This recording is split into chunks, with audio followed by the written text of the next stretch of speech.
जहाँ कोई नहीं होता वहाँ कुछ होता है। कुछ अहम इंकशाफात हमारे सामने आए और आने वाली एपिसोड में आपको कुछ पुलिस अफसरान के इंटरव्यूज़ भी सुनाने जा रहा हूँ और कुछ ऐसी चीज़ों से पर्दा हटाने जा रहा हूँ जिसको सुनने के बाद आपके ये दिमागी तवाज़ुन मेरे ख्याल से आपका काम करना छोड़ देगा। खुद जाके देख के आया हूँ, सब ग्राउंड पे गया हूँ, अपने जान को मौत के मुंह में डाल के आया हूँ, मौत के मुंह से निकल के आया हूँ। कितने अफसर भत्ते ले रहे हैं, कितने अफसर मंशियात चला रहे हैं, कितने अफसर गैर कानूनी तामीरात में अपना भत्ता मांग रहे हैं, कितने अफसर इंक्रोचमेंट के नाम पे भत्ते खा रहे हैं, कितने अफसर और बड़े अफसोस के साथ कहना पड़ रहा है जिस्म फरोशी के कारोबार चला रहे हैं, कितने अफसर अगवा बराए तावान में मुलविस निकल के आ रहे हैं। इस शहर में डकैतियां डालने के लिए आप लोग आए, कौन पूछेगा आप लोगों को? मेरे ख्याल से वो दिन दूर नहीं है जिस दिन आप लोग यूनिफॉर्म में कई सड़कों पे जाएंगे तो फिर आप लोग शहरियों से नहीं बच सकते। उस दिन से डरें, अब वो दिन मेरे ख्याल से करीब आने लगा है। और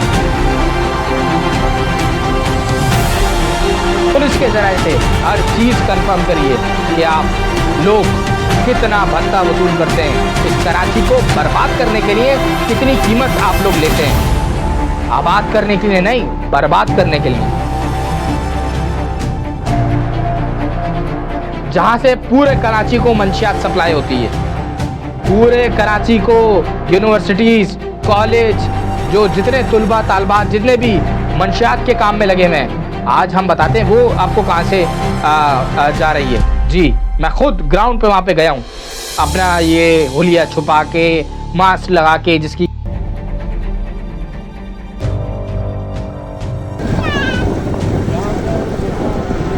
मुझसे कहा था किसी ने अभी यहाँ मत जाओ, मारे जाओगे। मैंने कहा था अल्लाह की ज़ात है, अगर मरना है तो फिर मर जा।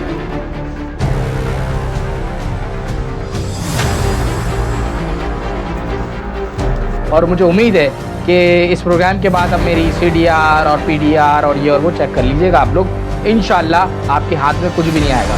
और आज मैंने कुछ फिज़िकली जाके वर्क किया। अब फिज़िकली वर्क में कुछ अहम इंकशाफात हमारे सामने आए और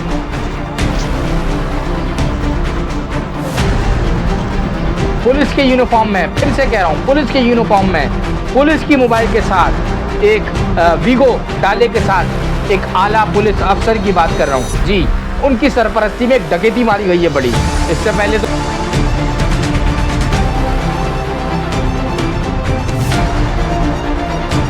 और कौन सा अफसर उस वीगो डाले में बैठ के उस मकान में घुसा है, ये भी हमारे इस बात की तस्दीक हो चुकी है।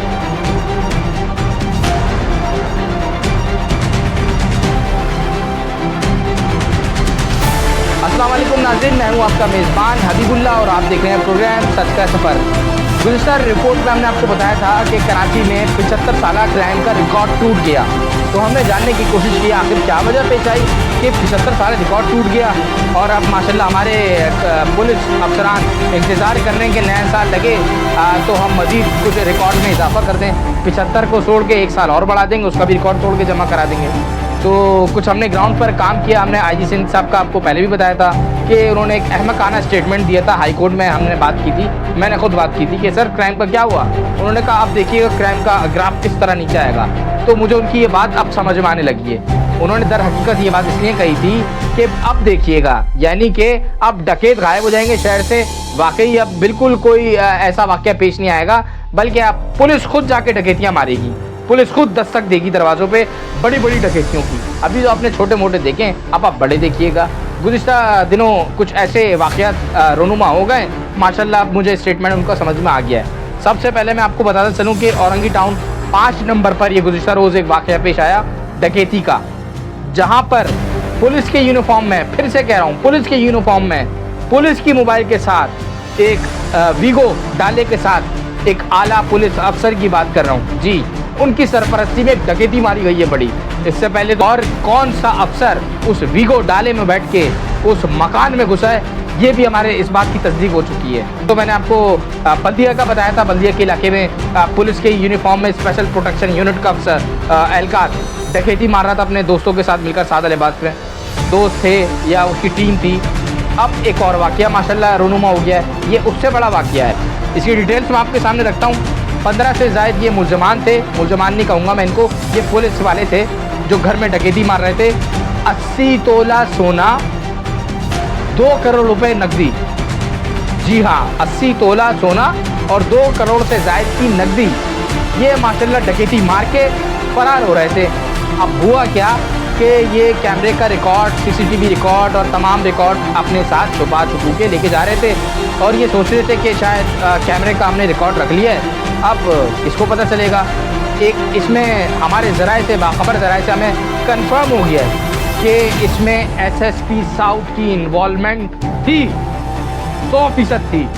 और मैं आपको आगे चल के और बहुत सारे हकाइक पर से पर्दा हटाऊँगा, बताऊंगा कि कराची को 75 साल जराइम की रिकॉर्ड तोड़ वारदातों करने में कौन सा अफसर मुलव्विस था, कितना अफसर कौन सा पैसा, कितना पैसा लेता था, इलाके से कितना भत्ता वसूल किया जाता है, कितने अफसर भत्ते ले रहे हैं, कितने अफसर मंशियात चला रहे हैं, कितने अफसर गैर कानूनी तामीरात में अपना भत्ता मांग रहे हैं, कितने अफसर इंक्रोचमेंट के नाम पे भत्ते खा रहे हैं, कितने अफसर, और बड़े अफसोस के साथ कहना पड़ रहा है, जिस्म फरोशी के कारोबार चला रहे हैं, कितने अफसर अगवा बराए तावान में मुलव्विस निकल के आ रहे हैं। ये रिपोर्टें मेरे सामने आपके आ गई हैं, आपके सामने आ गई हैं, लेकिन इसके बावजूद लम्हे फिक्रिया है, लम्हे फिक्रिया है। मैं आपको पहले इस वाक़े का बता दूं। खैर ये गौरंगी वाला वाक़या, डकैती मार के ये निकल रहे थे, 2 करोड़ से ज़ायद नकदी रकम ले गए और 80 तोला सोना ले गए। इससे पहले वाला जो वाक़या था बल्दिया वाला, उससे ज़रा मैं आपको कनेक्टेड कर दूं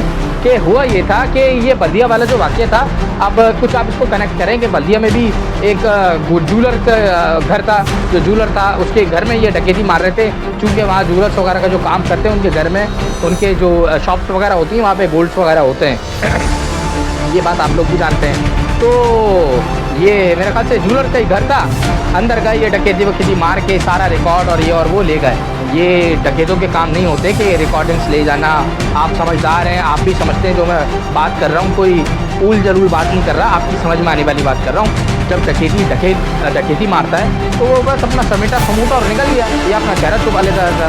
अब तो माशाल्लाह इन्होंने पूरी शहरों में जो घर में मौजूद लोग थे उन सब की आंखों में पट्टियाँ बांधी, सबकी पट्टियाँ बांध के सबको लूटा लाटा, जो था समेटा और एक बैग में रखा जो गोल्ड वगैरह था, और उसके बाद ये जा वो जा, कैमरे की रिकॉर्डिंग, DVD और DVR जो भी था वो लेके निकल गए। लेकिन ये समझे कि शायद वो एक ही कैमरे की आँख थी जो उनको देख रही थी।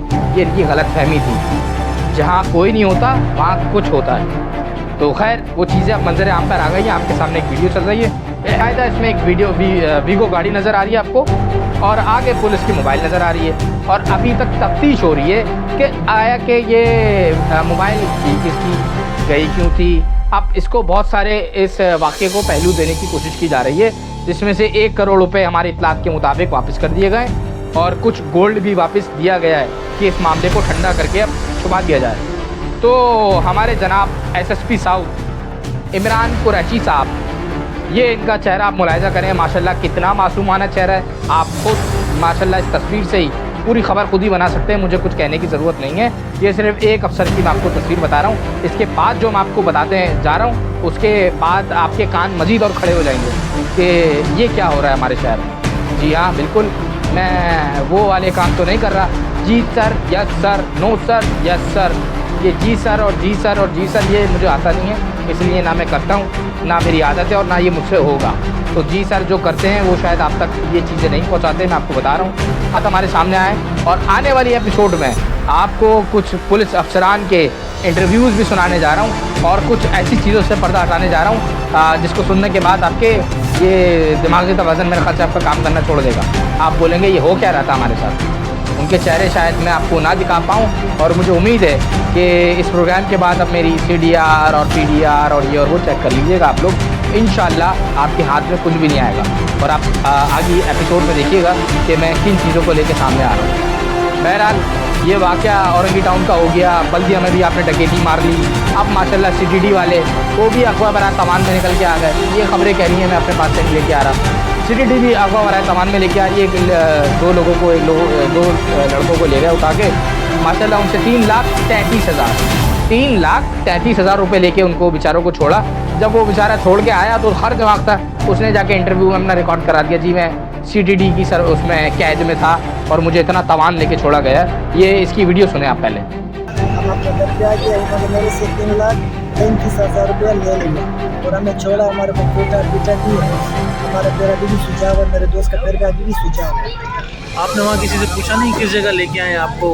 उधर उसके एक कांस्टेबल था, तो वो बोल रहा कि मैंने उससे पूछा कि साहब कौन सी जगह, बोला था ये गार्डन, ये अपना वो CTD वाली है, गार्डन CTD है। मैंने बोला आपने सुन लिया।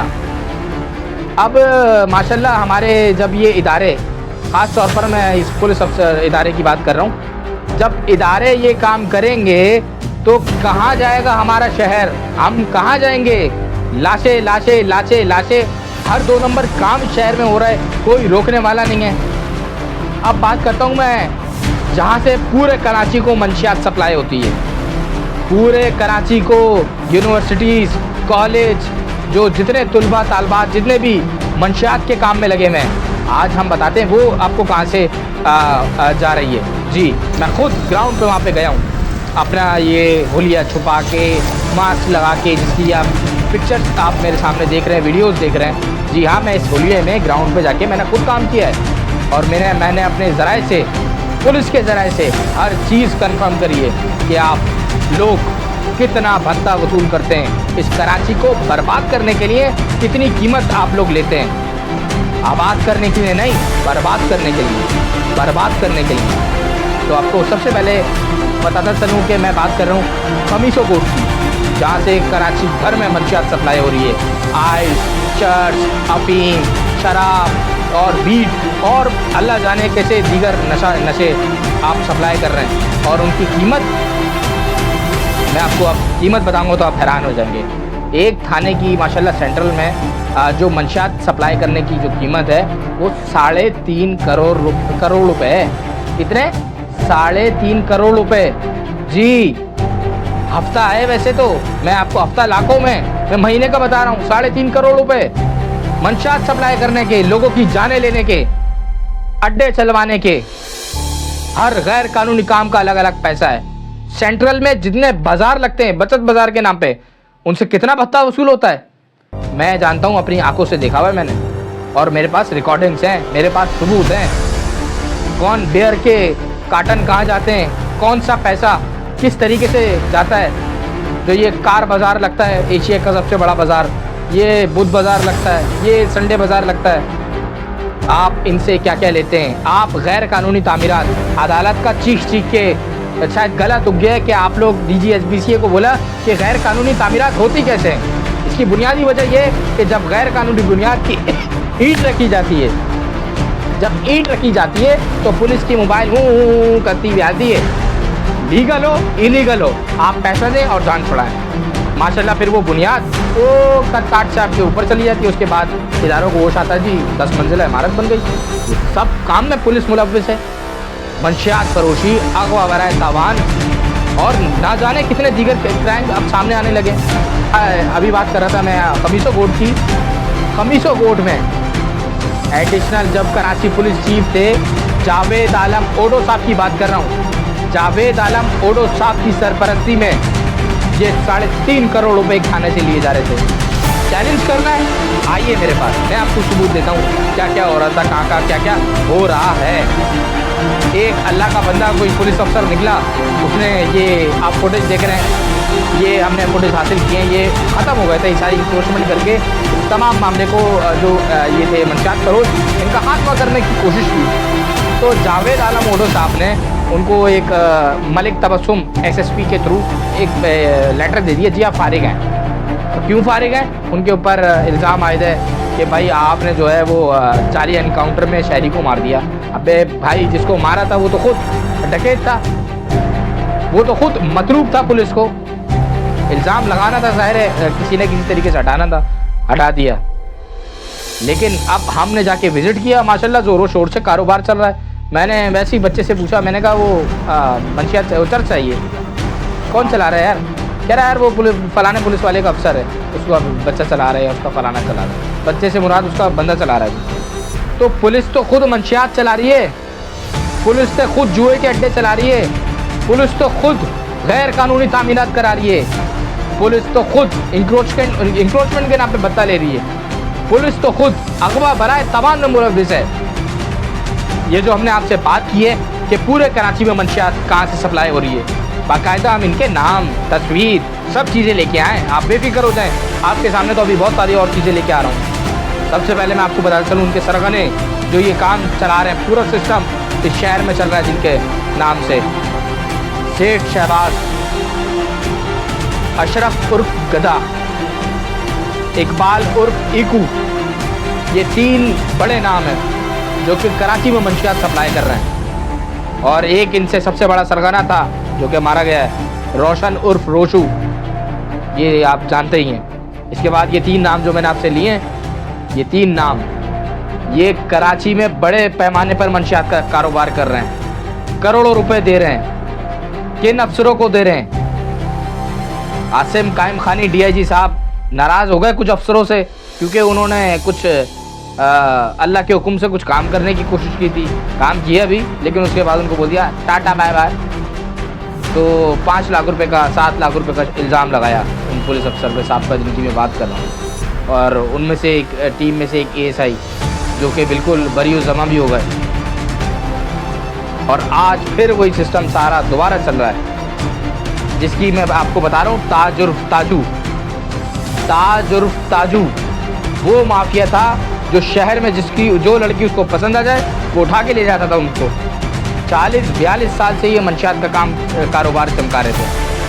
ताजू तो एनकाउंटर में मारा गया, लेकिन अब उनके सरगने 3 जो इस वक्त पूरे कराची में मंशियात सप्लाई कर रहे हैं, जिनके नाम मैं आपको बता चुका हूँ, सेठ शहबाज, अशरफ उर्फ गदा, अब लोग हैं ये लोग, इकबाल उर्फ इकू। क्या इनको लगाम देने वाला कोई नहीं है? क्या ये इसी तरीके से लोगों की ज़िंदगियों से खेलते रहेंगे और जो काम करने आएगा उसको हटा दिया जाएगा? जावेद आला मोटो साहब, अब तो आप चले गए, लेकिन आपके जरासीम अभी भी जगह जगह हैं। आप जिसकी पुष्पराई पर बैठे हुए जो काम कर रहे हैं, हमें अभी भी इतला है आप क्या कर रहे हैं, हमें अभी भी इतला है। आप तो कॉमर्स के स्टूडेंट थे, आप तो MBBS करने जा रहे थे, आपको यहाँ किसने पुलिस में बोल दिया था आ जाओ?